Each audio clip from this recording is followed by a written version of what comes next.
नमस्कार। आज मैं एक ऐसे विचार पर बात करने जा रही हूँ कि इस संसार में छोटे से छोटे प्राणी जो जीव हैं उससे भी अगर हम चाहें तो कुछ ना कुछ शिक्षा ले सकते हैं।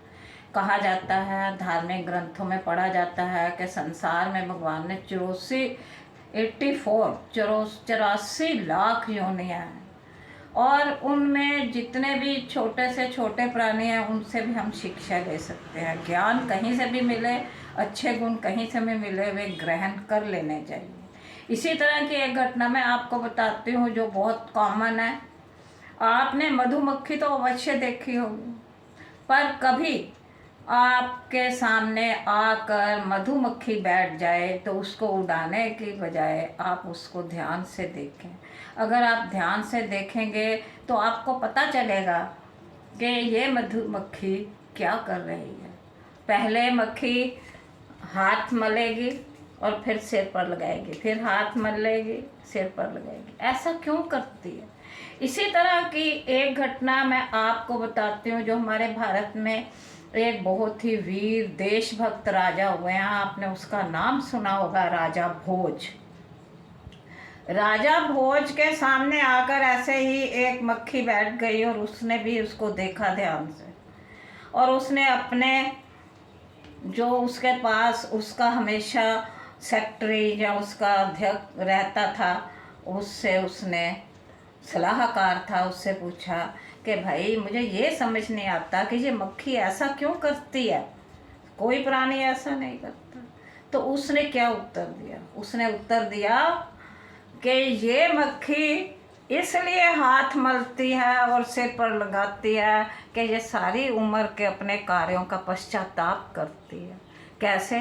क्योंकि इसने सारी उम्र मेहनत की और शहद इकट्ठा किया, ना खाया और ना किसी को खाने दिया, और अंत में वह इसके काम नहीं आया, इसीलिए ये हाथ मलती रह गई। ये मुहावरा है, हाथ मलते रह जाना।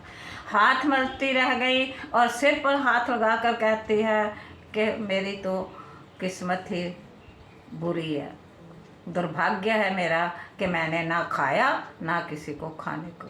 यही पोजीशन हम सब प्राणियों की है। हम सारी उम्र धन के पीछे भागते हैं, इकट्ठा करते हैं, अधिक से अधिक हमें अपनी ज़रूरतों के लिए तो इकट्ठा करना है, दुख सुख के लिए करना है, लेकिन हमारी इच्छाएं कभी ख़त्म नहीं होती ना, और हम जोड़ कर रखते हैं और बाद में जब हम जाते हैं तो खाली हाथ जाते हैं। राजा सिकंदर का नाम आपने सुना होगा। राजा सिकंदर ने सारी उम्र बहुत आक्रमण किए, धन इकट्ठा किया, बहुत आर्मी वालों उसकी फौज सैनिक मरवाए, पर उसकी एक आखिरी इच्छा क्या थी कि जब मुझे लेकर जाओ तो मेरे जनाजे में से, मेरे कफन में से मेरे हाथ बाहर निकाल कर रखना, ताकि लोग देख लें कि मैं कुछ भी साथ लेकर नहीं जा रहा, मैं खाली हाथ जा रहा हूँ।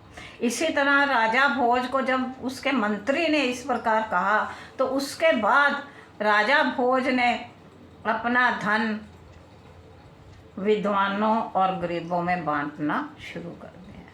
ये देखकर उसके कोषाध्यक्ष को बहुत फील हुआ कि राजा तो सब दान दे रहा है, कोष तो खाली हो जाएगा, खजाना खाली हो जाएगा। उसने एक पट्टी पर एक प्रश्न लिखकर वहाँ पर लटका दिया, जिस पर लिखा हुआ था कि राजा को आपातकाल के लिए धन अवश्य रखना चाहिए। राजा अपने खजाने पर पहुंचा धन लेने के लिए, बांटने के लिए, तो उसने वे पट्टी पढ़ी। उसने पट्टी पढ़ी और एक पत्रिका पर उसने लिखकर उसके नीचे लिख दिया कि उसने ये लिखा कि यदि